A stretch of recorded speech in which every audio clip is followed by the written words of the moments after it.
Bonsoir peuple d'Afrique, merci une fois de plus de l'opportunité que vous m'accordez sur la plateforme interactive sur le processus de lutte contre la pauvreté, la prise de conscience collective qui doit nous amener à réfléchir d'une manière unanime comment est-ce que ensemble nous pouvons briser le système exogène et endogène qui, à mon avis, fait énormément du mal à nos communautés, à nos nations, à nos continents. Et le fondement de ce problème qui est celui de la pauvreté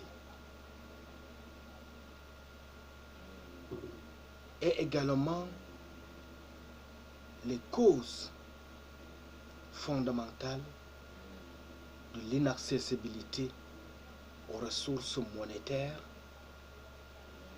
qui, pour des raisons politiques,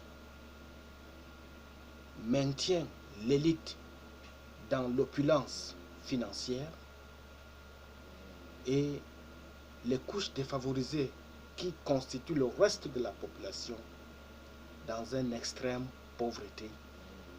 Et quand bien même cette masse sociale peut faire l'effort de fournir assez d'énergie pour lutter efficacement contre la pauvreté en créant soit des micro-entreprises ou bien en multipliant des activités pour résoudre les problèmes immédiats de l'urgence, vous allez vous rendre compte que sur le plan entrepreneurial, le phénomène des taxes et impôts constitue également un frein à l'épanouissement des entrepreneurs. Et pour résoudre ce énigme qui est celui de la monnaie, il faut de l'innovation.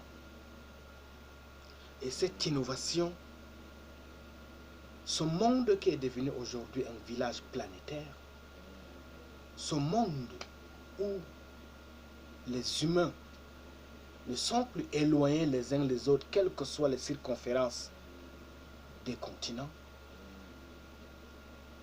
peut, à travers les communications Internet, faire un maillage commun et livrer une bataille farouche contre la pauvreté.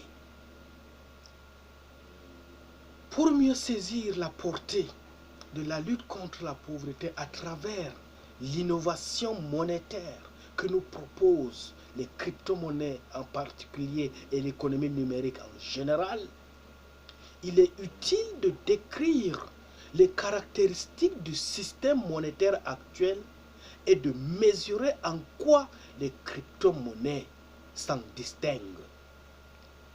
Prenons le cas des banques ou bien les banques centrales et la monnaie. Dans les économies modernes, la monnaie est majoritairement constituée de dépôts bancaires. Pour l'essentiel, la monnaie est donc créée, détruite et transférée par les banques. Cette monnaie dite de banque a plusieurs caractéristiques notables. Pour posséder la monnaie et l'utiliser, il faut disposer d'un compte bancaire nécessaire à l'inclusion financière au sein d'une société donnée. transaction monétaire s'accompagne d'un mouvement de compte bancaire. Elle est identifiable et traçable. Elle peut être surveillée et réglementée à l'insu du potentiel détenteur. La monnaie est donc une créance sur une personne morale identifiable, en l'occurrence par les banques. Un dépôt bancaire confère ainsi à son titulaire des droits sur la banque, notamment celui de convertir son dépôt en billets, lesquels ont un cours légal. La monnaie de banque est également une monnaie privée. Elle est donc vulnérable à une perte de confiance dans les banques qui l'ont émise.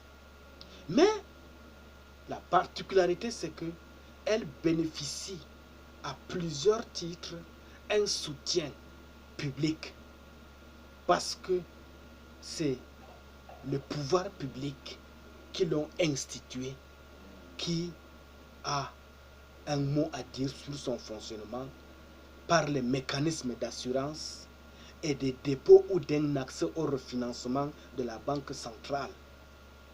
Par ailleurs, c'est la Banque centrale qui émet la monnaie servant de base au système, ce qui lui confère son cours légal. C'est-à-dire, si tu demandes un crédit dans une banque, ne crois pas que la banque auquel tu as demandé le crédit fabrique de l'argent. Non. Cette banque à laquelle tu as demandé le crédit est affiliée à une banque centrale. La banque centrale elle-même ne fabrique pas de l'argent pour te donner. Elle aussi, elle est adossée à une filiale internationale. La filiale internationale aussi ne fabrique pas de l'argent liquide. Elle est adossée aux réserves d'or. Et ce sont ces réserves d'or vendues à l'international qui financent les filiales. Les filiales financent les banques centrales. Les banques centrales financent maintenant les banques locales. C'est pourquoi lorsque tu demandes un crédit dans une banque, on va te demander de fournir autant de paperasses, autant de justificatifs, autant de garanties. Parce que c'est cette garantie, ce sont ces justificatifs, ces paperasses qui constituent la force de ton besoin. Et lorsque tu obtiens ce crédit, ce sont tes dépôts en termes de garantie là qui sont mis en jeu. Si tu ne rembourses pas, tu perds la garantie. Si tu as disposé comme garantie ton titre foncier, tu vas perdre le titre foncier. Si c'est un bien matériel de quelque valeur que ce soit, si tu ne rembourses pas ton crédit, tu perds ipso facto ce que tu as disposé. C'est là la complexité du crédit bancaire. Et c'est pour cela que le pauvre n'a pas accès à ce financement. Parce que même ces financements, lorsqu'ils sont octroyés, le taux d'intérêt est tellement super élevé que il est difficile de s'en sortir pour rembourser un prêt bancaire et dire qu'on peut s'épanouir. C'est à ce niveau-là que les crypto-monnaies, comme TBC par exemple, révolutionnent le système monétaire.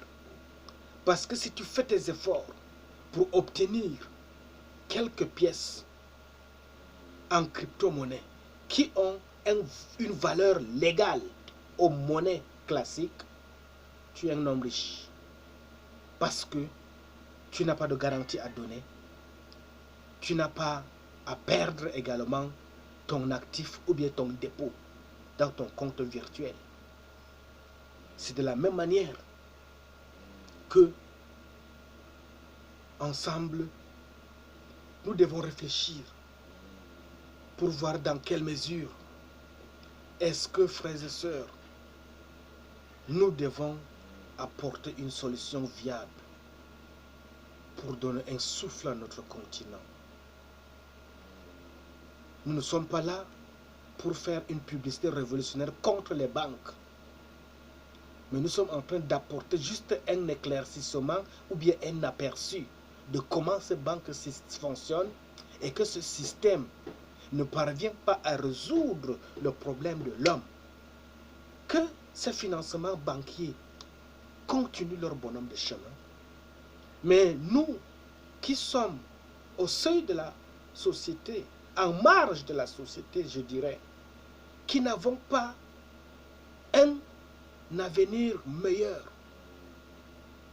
devrions réfléchir de la manière dont, d'une manière communautaire, comme les valeurs que nous transmet TBC, de ressaisir cette opportunité au bon et de placer la barre haute vers le succès, vers le bonheur. Je te lui dis, à travers les crypto-monnaies, il y a une possibilité de s'épanouir. Il y a une possibilité de garantir un avenir. Parce que de nombreux instruments à travers les crypto-monnaies comme TBC permettent aujourd'hui d'utiliser et de mobiliser la monnaie de banque. S'agissant des paiements de détail, ces progrès ont donné naissance à de nouveaux supports.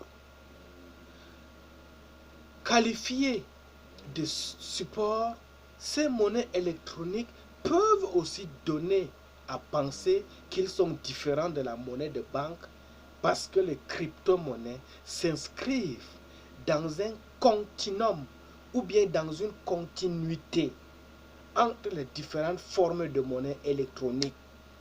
Nous avons sous nos yeux depuis quelques années une forme de digitalisation monétaire en termes de transactions qu'on connaît comme Orange Money, MTN Mobile Money et bien d'autres pour nous qui sommes en Afrique centrale. Et les crypto-monnaies aussi fonctionnent de la même sorte. Tu peux avoir ton compte dans ton portefeuille virtuel, mais lorsque tu veux acquérir un objet en ligne ou bien tu veux faire une transaction avec un intermédiaire en interface, il suffit que lorsque les clauses sont convenues sur de bonnes bases, tu lui fais un transfèrement ou bien tu lui fais un virement dans ton compte électronique. Lui aussi, il t'expédie la marchandise. C'est le même système de fonctionnement. Les crypto-monnaies n'apportent rien de contraignant qui puisse faire peur aux gens, mais elles facilitent plutôt l'accessibilité à une abondance financière. Et en plus de l'accessibilité à l'abondance financière, elle apporte, surtout comme TBC, une force pour le renforcement des communautés.